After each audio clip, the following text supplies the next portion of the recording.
Now we want to talk about We'll Savitri talk Bhavan. about Savitri Bhavan, and I'd like to know how you received the inspiration for it. Actually, I did not receive the inspiration for it. Just this Monday, 24th of November, we welcomed again our old friend Sri Suresh Dey, who was, in 1994, he was the secretary of the Auroville Foundation, just newly appointed. And quite a short term into his office, on 24th November 1994, he invited a number of Aurovillians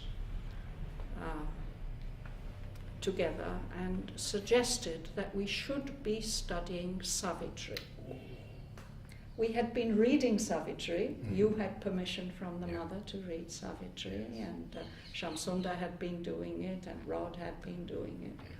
But he said we should study it. And that was quite a new idea at that time, that it's possible to study Savitri. But anyway, we took it up, and the Savitri Study Circle has actually met every Sunday morning since then. Since that day, we haven't missed a single Sunday. And of course, the persona, the people have changed, but there are still some of us who were there from the very beginning. One of the people who's no longer with us is Narad, who worked for many years at Matrimandir. Yes. His wife is still here, Bhavani, and his son, Alok, is still here. He and his two sisters were in our school in Aspiration. He was a very keen member of the Savitri Study Circle, and it happened that he and I sometimes did duty together at Matrimandir, chamber duty. And on one occasion there, he said, you know, that in Auroville we ought to have a place where all the materials that can help us to understand and appreciate Savitri better would all be collected, and that place should have such a wonderful atmosphere that anybody who set foot there, if they're a little bit sensitive, they would feel, oh, there's something special about this place, and then they'd be interested and want to find out more about Sri Aurobindo and the mother. That was his idea. So I thought that was a wonderful idea. And so we shared it with the rest of the group. And because Suresh Dey was still secretary of the foundation, he was able to arrange almost immediately a meeting with Roger, who agreed that something like that could come up, and asked for the people who were in charge of allotting plots to offer us a choice of plots. 3 plots were offered in this area, and Helmut, who was a founding member of the study circle, he suggested to us that this would be a very good one. It's from the point of view of the galaxy plan, it's right onto the crown, and next to it here is the Saraswati Park, and yes, Matrimandir is just over there, and Sri Aurobindo Auditorium is just over there. So in his design, he wanted to incorporate these references. And but before that, Suresh Dey arranged for Narad Sri Aurobindo's scribe for Savitri, to come and lay the foundation stone. And that was done exactly a year later, on 24th November 1995. So we'll be celebrating 20th anniversary of foundation of Savitri Bhavan next November. So once we had the plot, we started meeting here under the trees. There are still beautiful teak trees here. We used to meet Sunday mornings there. And after some time, a little peat hut came up. And I think it was in 1997 that one of our group said, but we are not getting anywhere. I've had a Adesh from mother that by the year 2000 Savitri Bhavan must be there. And Helmut had given us a master plan and a model in 1996 already. So Dr. Bina Nayak set about fundraising for us. And in 1998 she carried some of us off to Gujarat, to her hometown. And there the famous film star, Indian film star Hema Malini gave, with her dance troupe, gave a benefit performance, and all the profits were supposed to come to Savitri Bhavan, to creating Savitri Bhavan. So Bina had been hoping for 60 lakhs, which was the amount at that time that was estimated for the whole complex, but we got 6. And that was a bit of a blow, but Helmut was not put off at all. He said, look, in our plan we've got that little separate bit on the southwestern corner, which he'd marked it in his plan as a caretaker's house. But he said, look, we can modify the design just a little bit, and then we can use that as a multi-purpose building to get ourselves started. And this we could do for 12 lakhs. And he said, if we've got half the money, we will start it. So that's what was done. The foundation stone again. The first brick ceremony was in December. And on the 8th of August 1999, Naroda came and inaugurated that building. And for 10 years that was our multi-purpose base, and everything happened there. So I got involved. How did I get involved? First I was just a member of the study circle. Then it was clear that all things are happening. We are fundraising and all that. And I said that I can maybe be a kind of secretary and coordinator. And when we did that fundraising in Gujarat, I immediately realized that we need a magazine that we have, and I based it on MP Pandit's service letter. Yes. I thought something very, very simple, just the proceedings of our study circle. It became, because I got designers in the group, there was Helmut and there was Franz, it became more elaborate than that. But anyway, that has continued since November 1998. Did you give it the title? How did the title come? Because I love the title. I don't remember exactly how the title came, but I remember inquiring with the archives, Sri Aurobindo archives. Has Sri Aurobindo, do we have this word in Sri Aurobindo's writing? And it seems he had translated a poem from Bengali and he'd written this title. And so we asked permission from ashram trustees and they gave us permission to use that. And then once the building was there, it was clear that somebody has to be in attendance.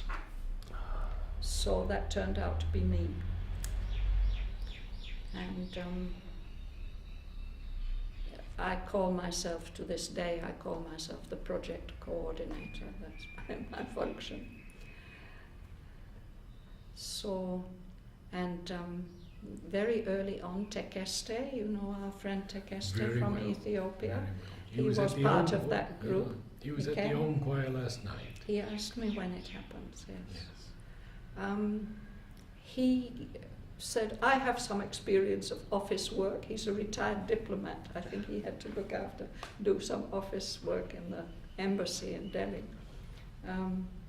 So he came and helped me with records and with, above all, with accounts.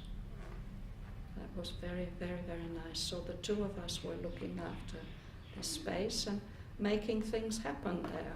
So we had the study circles every Sunday morning.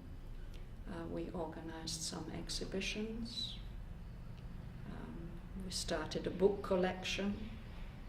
and people started coming and giving courses. Actually, the very first person who started a course before we had the building, when we still had a Keat hut, it was Ananda Reddy. Oh. Aurovillians requested him, won't you start a course on the life divine? Oh. And he did that. And from the early days before we had any building, we'd been inviting guest speakers. Aurobindo Basu was one of our first, and Narad and Shraddhavan, and Uda came while we were still in the Keat hut. He gave a talk. Nat Connie was later. Nat Connie came later. I think he started his Savitri courses in the beach office in 1995, if I'm not wrong. And Franz started going there. And then he said, why don't we invite Professor Nat Connie to come? So first he came while we were still under the trees. But then, after we had the building, he agreed that we could hold a closing session of his course there. Here. And there was no room for all the people to fit into the new building, so we were outside. And then he made that an event for each closing session. Each time he held a course on Savitri, he would do a closing session here. And the very last time was in March 2007, when he gave his talk here in the amphitheatre. And then, of course, very unexpectedly, he passed away the same year. Take us through the manifestation of the buildings and the project. The first one was that building, which was opened by Narad in August 1998. Then Huta became interested. Gifted us or entrusted us all the Savitri paintings. So then a place is needed to hang the paintings. So Helmut suggested that we can build this next bit, this square hall here. And at that time, Kirit Joshi was chairman of the Auroville Foundation, and he did his best to get us money from the government. But we were all so innocent in those days, we really didn't know how to go about it, and we got the wrong advice. And we never got money from the government for that. But again, the amount we had told the government that we need is 15 lakhs. And one day I realized actually we have 7.5 lakhs. We have the money, we can start that. So actually you were there on the day of the first bricklaying, I think. Yes? Yes. With the children? With the small children. With the small children, yes. That was in November 2003. And the year later, November 2004, it was completed, but it was just freestanding. None of this was here. And Nirodha was not well enough to come and do the inauguration, but General Chatterjee brought him in his car in the afternoon. So that was the last time that he came to Savitri Bhavan, that day when the hall was opened. He came in the afternoon and looked in. So, but then, already in 2005, when Huta visited us, or it's in my office, picture of Huta visiting us in 2005, we had started the foundations for this part. And that was all the result of the efforts of our beloved elder brother Kirit Bhai, who just recently passed away. Yes.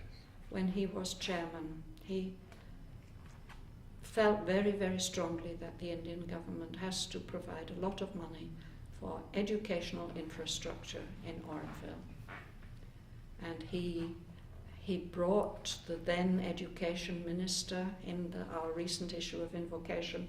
I was able to print a photograph of the day. He brought Murali Manohar Joshi just to see here. And that was the prelude to the formation of a parliamentary commission which investigated the issue of possibly providing a huge grant for educational buildings in Auroville, which got passed. And at the time when it got passed and they were ready to give the money, Helmut was the only one who was ready with his plans. So we were the first ones to benefit from that. And over 3 years, from 2005 to 2006, the first part, the entrance part, was built there. And then 2007, the infrastructure, the raw structure of this part, and then the finishing in 2008. And in 2008, Dr. Karan Singh came and inaugurated it. Huta's paintings? Huta's paintings, I just recently had to research this. They came to Auroville on 11th of June 2001. She had been asked to leave Huta House. Ashram had given her a place, Amba Bhikshu Gardens. And she had been asked to move the paintings from Golconda. Mona had never been happy about having them there, although it was mother's arrangement. So she had shifted them all to her small apartment there in Amba Bhikshu Gardens, and she was very unhappy about the condition in which they were being kept. And the studio, the new Ashram Art Gallery, was being built at that time. Helmut was even the architect. And she asked Samata, what about paintings? And Samata said, well, we can give you a place to store them in the basement. So that wasn't good enough for Huta. No, she was really upset. And then she felt that her trust, Havyavahana Trust, was founded on 24th November 1994, same date, even she says the same hour, I don't know about that, as the study circle. And Savitri Bhavan is actually happening. Narad Baran has given it his blessing. Ashram trustees have given their blessing. So this is where the paintings should come. And she said that the whole series of paintings have only been exhibited once. Yes. In the ashram in 1967 for 2 weeks before the February darshan. And after that, Mother arranged for them to be stored in Golconda. So people visited there, they could see them there, but that's the only time they've been exhibited. And Huta says shortly after that, she spoke to Mother about it. She said, Golconda is a place for people to live, but where can Savitri live? She needs her own home. And she says Mother went into a deep concentration, and after some time she says, it will be. So when Savitri Bhavan started coming up, Huta felt this is the place. We had not dared to dream that Huta's paintings would come to us. We thought we would try to gather all the materials, we will try to make it such a beautiful place that perhaps she might occasionally allow us to exhibit something. But then she approached us. I renewed my acquaintance with her after a gap of many years, going back to, I don't know, the late 70s perhaps. We had smiled in the street and so on, but no close connection. Now I had to work very closely with her, actually from that time, 2000, up to her passing in 2011. And how did the funding come? From the government, but also other areas? Well, apart from this main building, Yeah. which has been funded by the government, everything else has been funded by people who believe that Savitri is important, that Savitri studies are important. So all the money for the first building, the second building, all the money for the hostel, this has all come from private donations. And they were encouraged by Narad Bhavan, they were very much encouraged by Dr. Nadkarni, and latterly I think they've been encouraged by the work that we are doing. Tell us a bit about the hostel. Well, actually it wasn't in the original master plan, but as soon as we started I began to feel that we really need to have a place where if people help us, if they are donors, we should be able to offer them a place to stay for a night or two. And if there are people who, like Dr. Nadkarni, who come to give talks, we should be able to put them up overnight. And if they come to help us in our work, there were more and more people coming to help us in our work. And in Auroville, it's not always easy to find accommodation for people. So it had been somehow my dream that we should have a hostel. And well, that came about because when my mother passed away, I inherited half a house in England, and my sister gave her half of the house to her daughter, but I said, I'm sorry, this is my only inheritance, and I've promised Mother that it should come to her.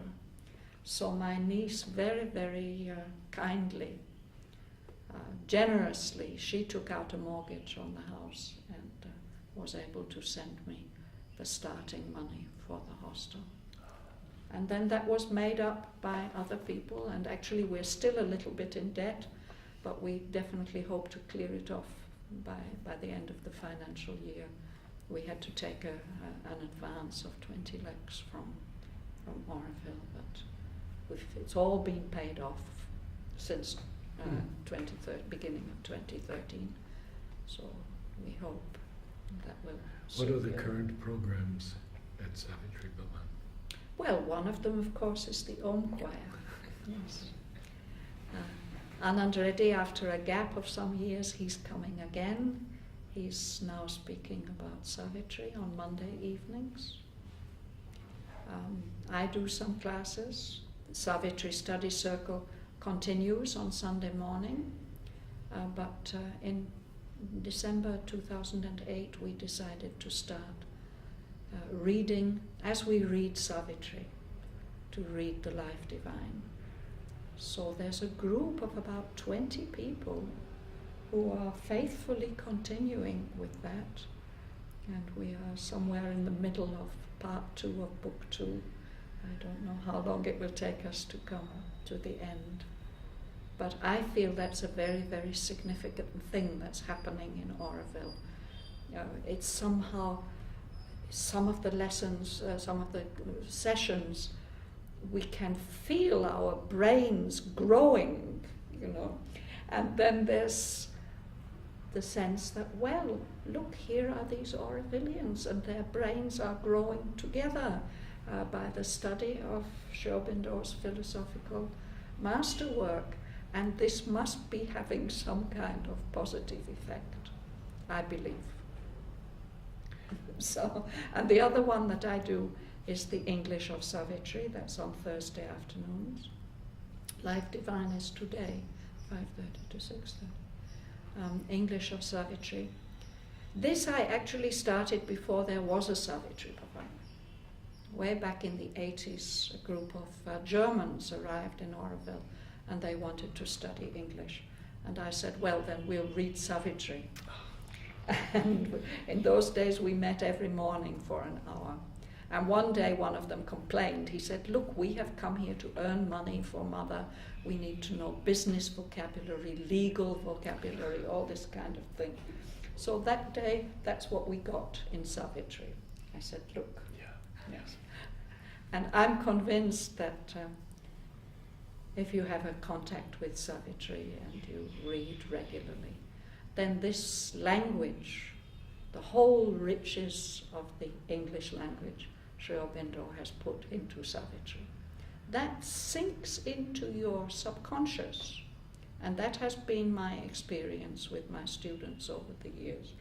Almost without them knowing how it happened, they've become fluent in English, and they can not only read and get something out of Savitri, they can also express themselves, write business letters and do all kinds of things, feeling confident that they understand, they have a mastery of the language. Is this recorded? What I'm saying now? The English of Savitri? Yes, in 2009 we started a new series from the beginning of the book. We started again at book 1, Canto 1, and I had a Korean colleague at that time who absolutely insisted that this has to be filmed and recorded. So since then the recordings have been going on. And this time last year, 24th November 2013, we started our Savitri Bhavan website, and there we are posting these films. Wonderful. We got a new camera and a new cameraman from the beginning of book 3, so that's where we've started. This is a better quality, doesn't need so much sound editing and so on. But eventually, I hope I'm allowed to complete a full cycle. I want to plant the seed. Mm-hmm. We have Savitri now all over the internet. Yes, I've done the lexicon. yes. But if one should highlight a word, would you consider that we would use your pronunciation? Yes, I think you can do that. Yes. That would be wonderful. Mm. Then we would have everything right there. I mean, we have so many people who are not English speaking. I as will a first give you an language. example. Yes. In Book 1, Canto 3, Sri Aurobindo, or 5, Book 1, Canto 5, Sri Aurobindo uses a Russian word, ukaz. Ukaz, held back the... Yes. Yes. And when we came to this word, I said, look, this is a Russian word. I don't know how to pronounce it. So the Russians in the class told me how to pronounce it. But we think that Sri Aurobindo accented it differently in English. He has written to Amal about it. Yes, yes. Yes. So we think that he accented it ukaz. Because it had to fit with the rhythm. Yes. Yes. So, yeah. Yeah. So this is Well, an example. thank you. That's a wonderful. So if I tell offer. you about the English of Savitri, Yes. we started a couple of years back, we started publishing the transcripts in our magazine Invocation. So it means every Yes, I issue read them. since then Yes, it has come. And somebody in Gujarat got very enthused and he said, all this has to be translated into Gujarati. He does a lot of translating of Mother Sri Aurobindo material into Gujarati, and I was told he's a good translator. So I worked very hard really to prepare him the transcripts. I had thought it's an easy task, 2 a year, but he wanted to have them more quickly. So he, in 4 volumes, he has translated into Gujarati all the sessions of Book 1. So I thought, well, if he's doing it in Gujarati, I have to do it in English. So that book is now in proof stage. It should come out in February next year. The very thoroughly edited transcripts based on the talks of all the sessions of Book 1, from Canto 1 to Canto 5. And we started holding workshops also here. The first one was on the secret knowledge. Second one was on Book 3. And now in January for a Dutch group I will be doing one on the Book of Yoga. So I think these will be the next English of Savitri publications. First book 1, then book 3, then book 7. And meanwhile I had to do the Nadkarni Memorial Lecture last year. Oh, you did it last I did it last year. Prema is doing it this year. And Prema was supposed to do it this year, and we had to postpone, so she'll be doing it in February. Yes. So for that, I did what was to me a very fascinating piece of research about part 1 of Savitri, actually Asvapati's yoga, the whole of it. So it's called The Traveller and the Worlds. And if you, I will give you, now we've published it as a booklet with a DVD. I think the central part of this gives a very good summary, brief summary of book 2. And book 2 is tough, you know. Tough, very tough. I don't Timmy know. wouldn't read it. She wouldn't. When I would read Savitri to her, she'd say, skip book 2. Well, it's a pity because there's so much in it. But I remember with English of Savitri, it was really a struggle. Yes. You can only do 2 pages at a time, and you know. So we have also omitted some parts. I think, like Mother, when she was making the paintings, she omitted book 8. Yes. She told Huta, I have seen all these worlds, I don't want to bring them here, we are not going to make any paintings of this. Which is a pity, because the very last part of that canto is one of the most important parts of the whole poem, where Asvapati finds the secret key of nature's change. But anyway, so I, with the group, I just read that last part. And recently we were somewhere else in book 7, canto 2, the parable of the finding of the soul. There Savitri has a long dream or vision of the whole universal history. And there's one section of that which is also about these dark worlds and the forces that take possession. So I said, we don't need to read this in the class.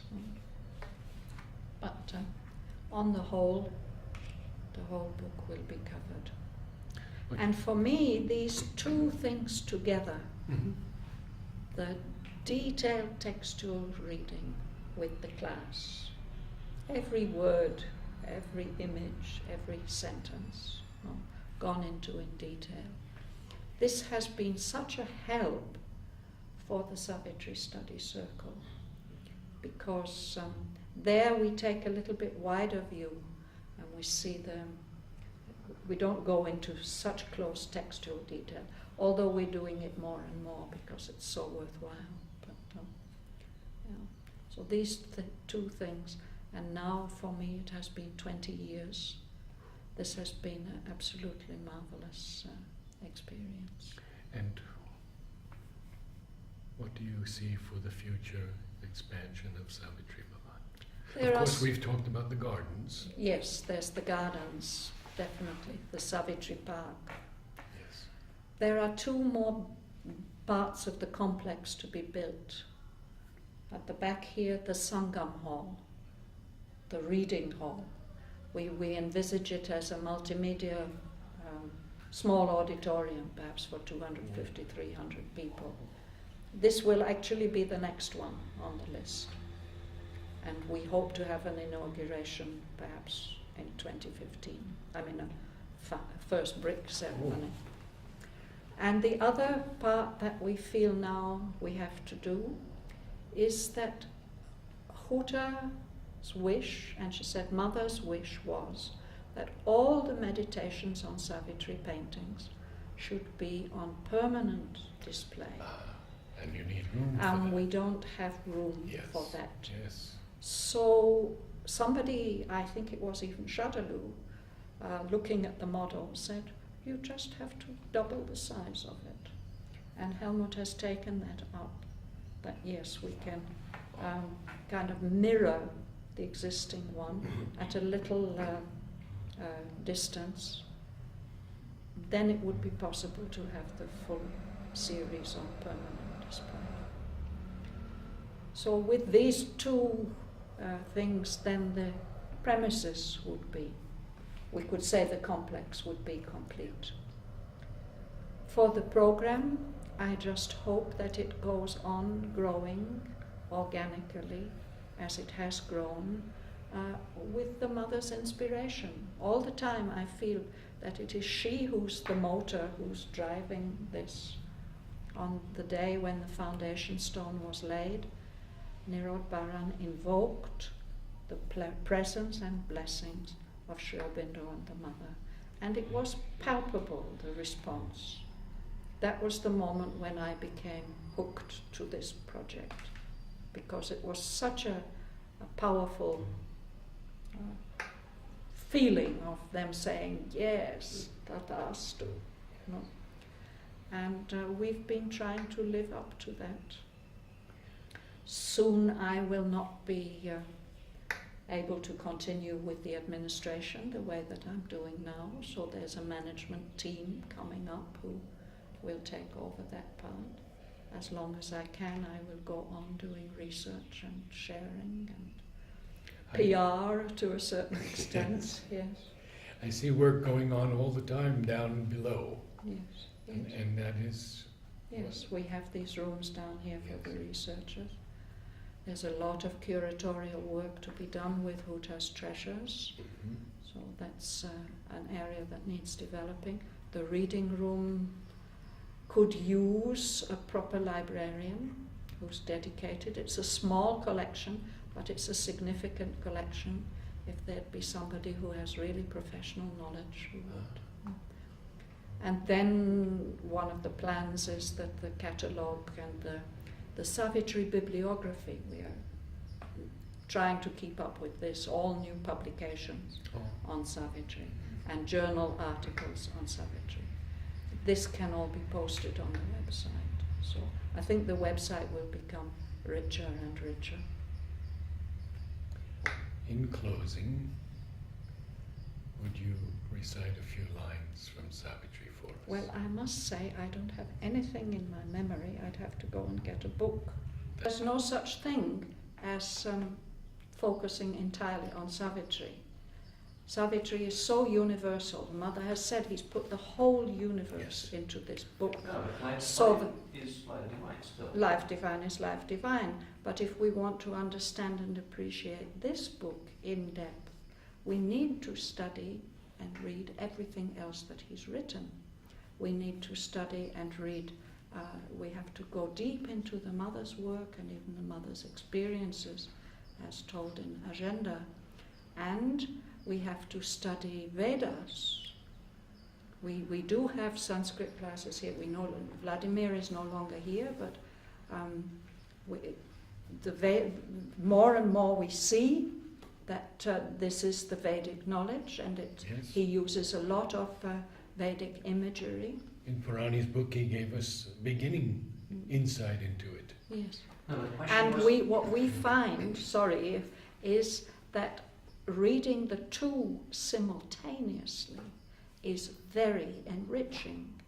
That it happens so often that what we've been reading on Sunday in the Savitri class, we get in on Wednesday in the Life Divine, or vice versa. What we've been, of course, now we're reading about the other earths, the other worlds in Life Divine.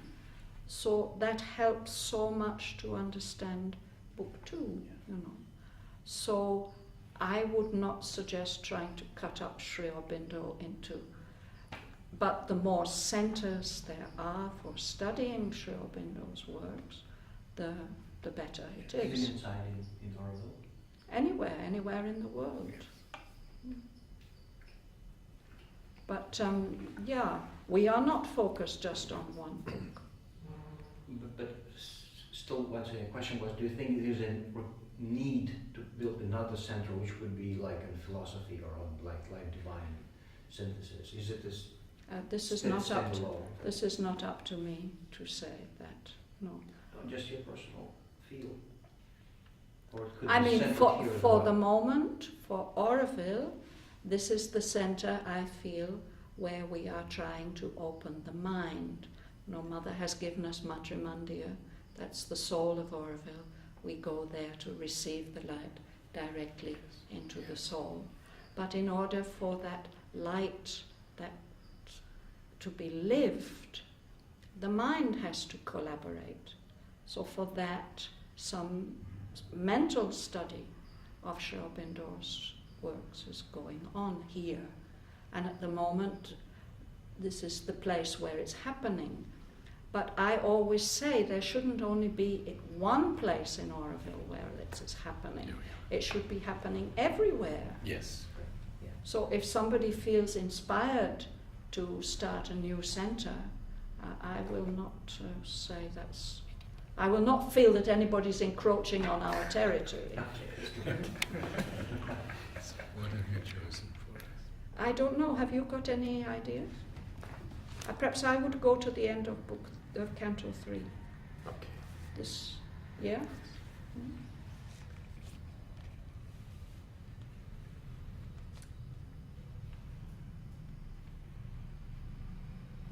This is a part of Savitri. Of course, we're told that Aswapati, Narad told us that Aswapati, it's Sri Aurobindo, this is his spiritual autobiography. For me, that's especially palpable in these lines. Thus came his soul's release from ignorance, his mind and body's first spiritual change. A wide God knowledge poured down from above. A new world knowledge broadened from within. His daily thoughts looked up to the true and one. His commonest doings welled from an inner light. Awakened to the lines that nature hides, attuned to her movements that exceed our ken, he grew one with a covert universe. His grasp surprised her mightiest energies' springs. He spoke with the unknown guardians of the worlds. Forms he descried our mortal eyes see not. His wide eyes bodied viewless entities. He saw the cosmic forces at their work and felt the occult impulse behind man's will. Time's secrets were to him an oft-read book. The records of the future and the past outlined their excerpts on the etheric page.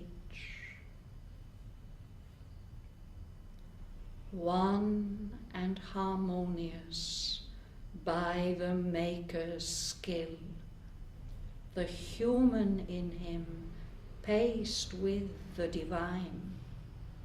His acts betrayed not the interior flame. This forged the greatness of his front to earth. A genius heightened in his body's cells that knew the meaning of his fate-hedged works, akin to the march of unaccomplished powers beyond life's arc in spirit's immensities.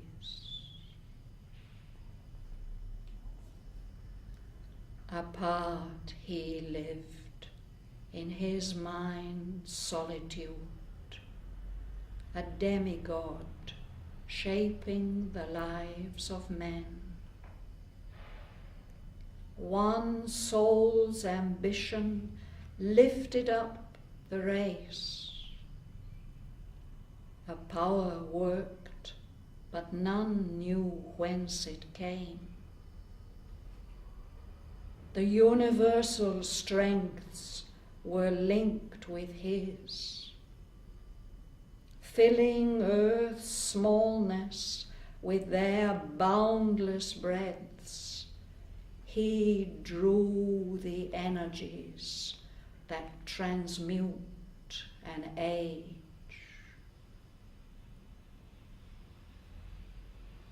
Immeasurable by the common look, he made great dreams a mould for coming things, and cast his deeds like bronze to front the years. His walk through time outstripped the human stride. Lonely his days, and splendid like the sun's.